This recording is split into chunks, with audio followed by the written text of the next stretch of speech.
Münasibətdə qadın əgər əsəbi və aqressivdirsə, bu o demək deyil ki, o pis insandır. Bu o deməkdir ki, o münasibətin içərisində hələ də bitirə bilmədiyi və demədiyi sözlər var. Bu münasibətdə qadın hələ də anlaşılmır, hələ də öz fikirlərini rahat ifadə eləyə bilmir.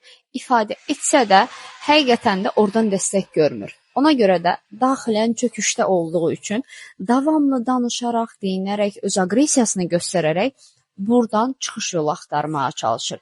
Və ən əsası isə bu çıxış yolunda sənin ona dəstək olmağını istəyir. Kənardan baxdığın zaman bu qadın çox aqressiv və əsəbi gərgin biri kimi təəssürat bağışlayır. Amma əslində olan isə onun illərdir içinə atmış olduğu duyğularını dözməyərək ifadə etməsidir. Və anlaşılmadığını, önəmsənilmədiyini hiss eləyən qadın bu zaman daha aqressiv və kənardan daha əsəbi kimi görsənə bilər.